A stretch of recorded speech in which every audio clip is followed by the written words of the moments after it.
30%. That is what the VA pays for a Bell's palsy face that never fully came back. The corner of a mouth that won't lift, an eye that won't quite close. But most veterans get a 0, and here's the part nobody warns you about. There is a second rating hiding in a symptom most veterans never even think to mention to the examiner, and it stacks right on top of the facial number. Keep that one in your pocket. I'm Erica, and this is the trap that eats these claims alive. Bell's palsy is a paralysis of the 7th cranial nerve, your facial nerve. And here is the cruel twist. It often gets better on its own. It's Liam, so walk me through the cruelty, because getting better sounds like good news. My read is the recovery is exactly what cost you the money. Am I close? Dead on. By the time your compensation exam rolls around, the obvious droop has faded. The examiner writes one word, resolved, and a resolved condition with no residual is a 0% rating. $0 a month. Wrong target, though. It's River. You don't rate the droop. You rate what it left behind. Say that plainly, River, because that's the whole video. The residuals rate, the lingering weakness, the muscles that fire together wrong, the eye, the taste, and every one of those is evidence you have to get on paper before the face keeps it secret. We build the whole VA benefits map at va.professorerica.com. Free rating tools and claim guides, no login. Now, before Erica takes the wheel, here's the one that frames this whole episode. CISSP is residuals anauterk. Can I still get VA disability for it? That is the question under every thread on this, so let's answer it for real. Short answer, yes, but only if you did one thing in time. Everything so far keeps the door open. The next 10 minutes is where people slam it shut on themselves.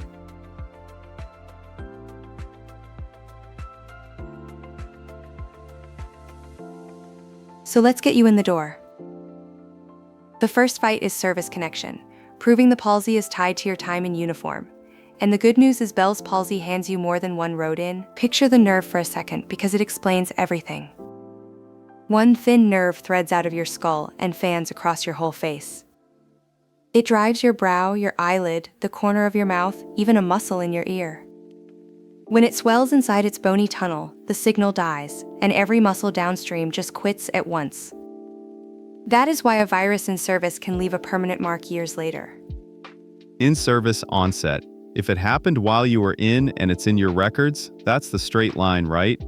Cleanest path there is. Records show it, the tie is basically made.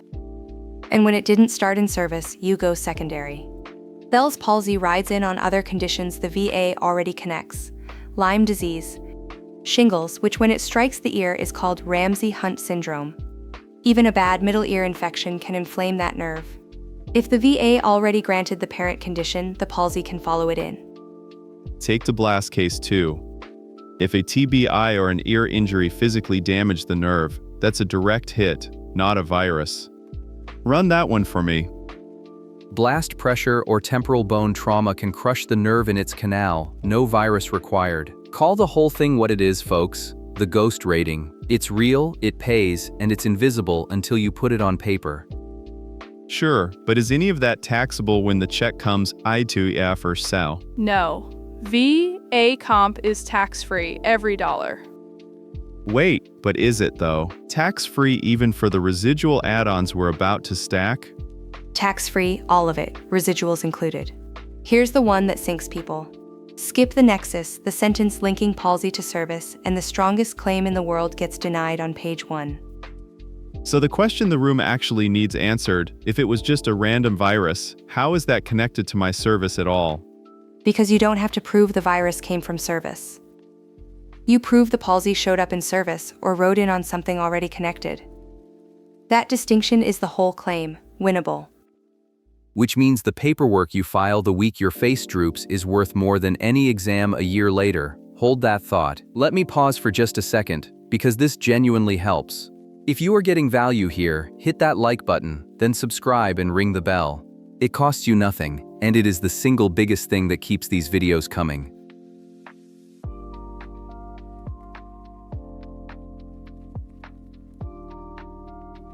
$311 a month, gone, because someone waited for the perfect exam. That is the fork we owe you, and it splits this room. Here's the real viewer question. Do I file right now while my face is drooping, or do I wait until the damage settles so the exam shows what's permanent? River says file today. Erica says the strongest exam comes later. Let's have it. File now. The acute exam captures the paralysis at its worst. That is your best evidence, and it will never look this bad again. And that worst-case exam is exactly the problem. 6 months on, that dramatic droop is gone. The examiner sees a near-normal face and writes resolved. You wanted the permanent picture, but you filed the temporary one. River, hold on. You said the acute exam is your best evidence. Where does that actually come from? Source it for me. The rating table, complete paralysis pays more than incomplete. Acute is when it looks complete. Miss that window, you argue incomplete forever. But complete paralysis in the acute phase usually isn't your permanent state, and the VA rates the permanent state. So you Stop right there. That's exactly my lane, and it's where people lose the money. Here's the trap. You wait for permanent, and the file sits empty while your effective date clock never even starts.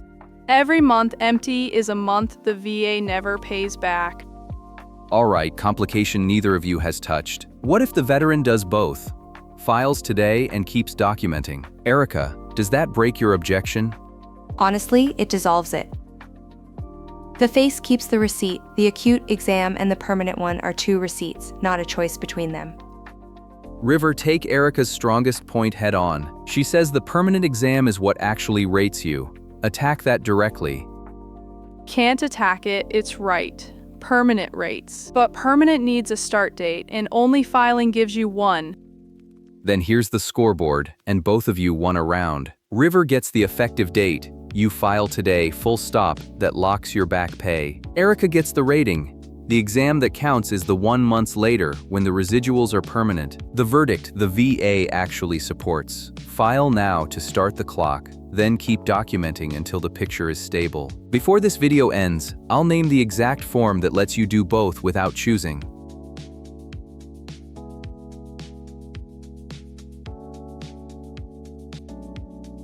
Okay, I have to see this in dollars because a whole new bracket means nothing to me until it's a number landing in someone's account.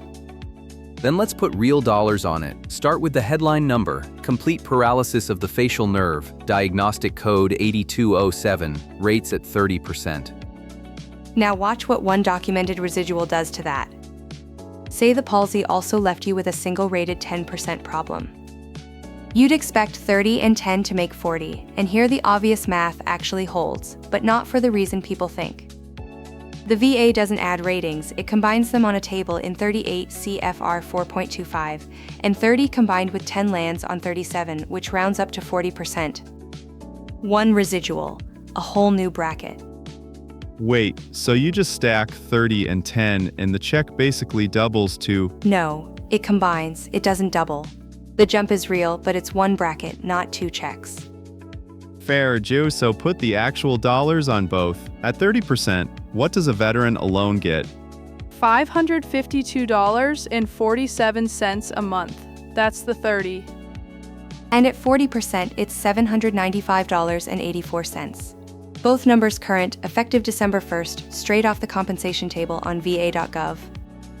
$243 a month, same face, one documented residual. One documented residual is the entire difference. So which residual is the one veterans forget to mention, the one carrying its own rating, all by itself?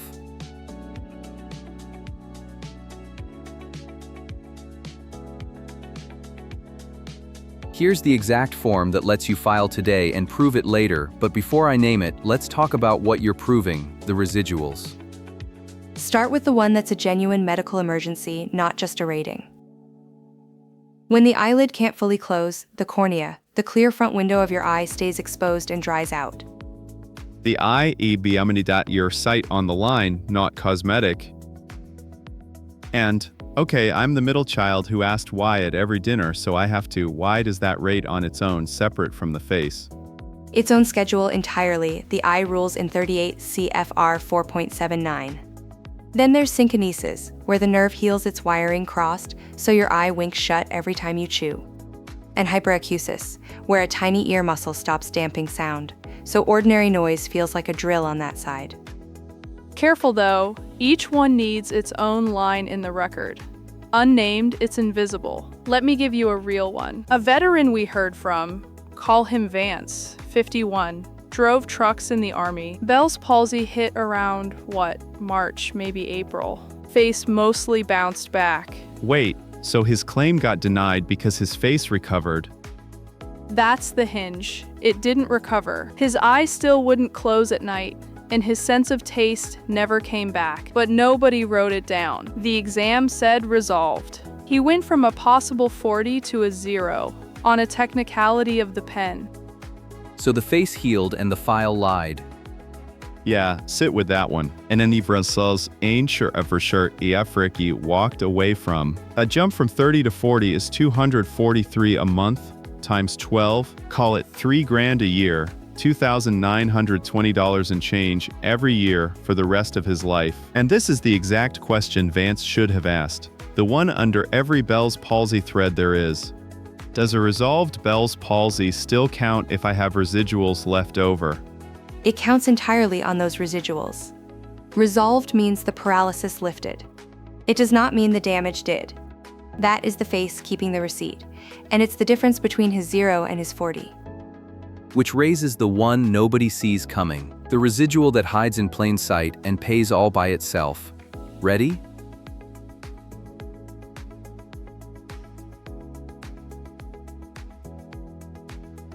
It's taste. The symptom nobody mentions to the examiner is that food stops tasting like anything, and that one has its own rating. This is the add-on I promised you at the very top, and here it is. The facial nerve doesn't only move muscles. It carries taste from the front of your tongue. So when it's damaged, taste can go with it, and the VA rates that completely separately from the paralysis. Give me the actual line. Where does that rating live? Complete loss of the sense of taste is Diagnostic Code 6276, and it rates 10%. Its neighbor, complete loss of smell, is 6275, also 10%. Both sit in 38 CFR 4.87a, a totally different part of the book from the facial nerve. And to borrow Fenrir's own word, the ghost rating. Erica, don't tell them, show them, pull the actual regulation. Here it is on the page, the facial nerve rung table itself. 8207, 7th cranial nerve, complete pays 30, severe incomplete 20, moderate incomplete 10. This is the exact rung ladder your exam gets measured against. Hold on, but doesn't taste just fold into the facial rating? It's the same nerve, so it can't count twice. It feels like it should, but no. The paralysis code rates the motor loss, the muscle. Taste is a separate function on a separate schedule, so combining them isn't double dipping, it's two distinct disabilities. That's why it stacks. Fair, I fold. So a veteran should literally tell the examiner about the taste loss. Say it out loud at the exam. Every time. That's the second rating I told you was hiding in your pocket at the very start, the one that turns a 30 into a 40. And here's the mirror image, so you don't get burned the other way. That's what happens when you document early.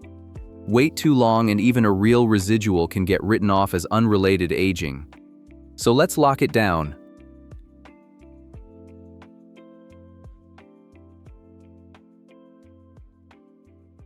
That letter, there's one line on it everybody skims, and it's the whole appeal.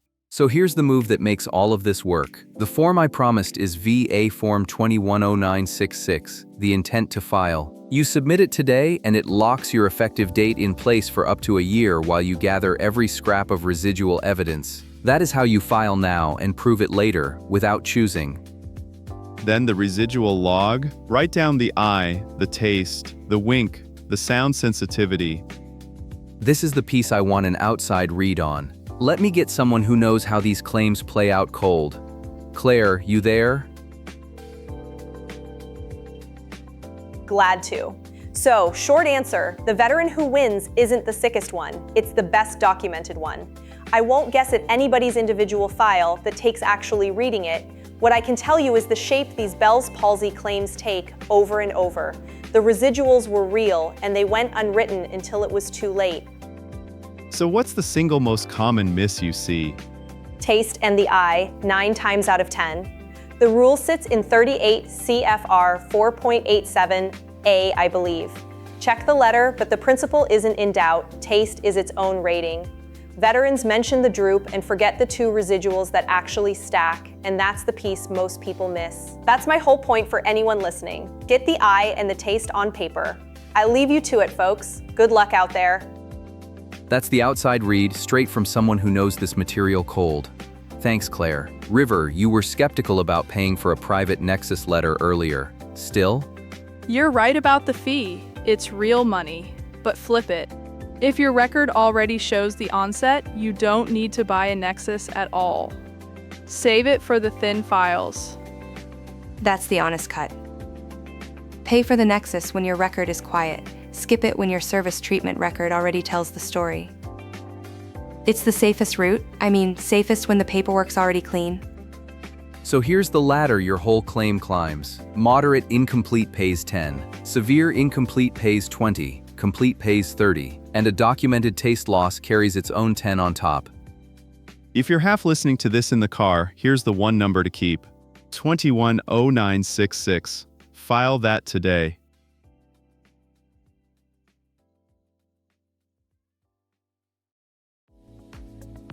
So walk the ladder out loud with me. 10% if the weakness is moderate, 20 if it's severe, 30 for complete paralysis, 40 once you document the taste loss that stacks on top, and it all rests on getting the residuals on paper before the droop fades. Next time we pull apart migraines, the rating that hinges entirely on the word prostrating and why your own calendar decides the number. Tonight, do the small thing that protects all of it. Open your phone and start a residual log, the eye, the taste, the wink, the sound. Future you sitting in that exam room files a 40 instead of a 0.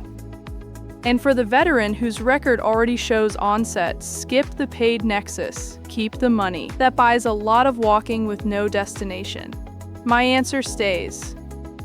If this saved you a rating bracket, hit like and subscribe. We're building the whole VA benefits map here, one condition at a time, and it grows every week. Here's the one I'll hand you. Did your compensation exam ever call something resolved that you're still living with every single day? Tell us which residual in the comments. That's the whole game.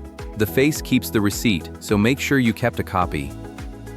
This is Fenrir. Take care of those claims, and I'll see you next week. A good argument survives a better critique. Bring the critique. Take care. Fenrir, that belongs in the highlight reel. 9 out of 10. This is Professor Erica. Thanks for watching and signing off.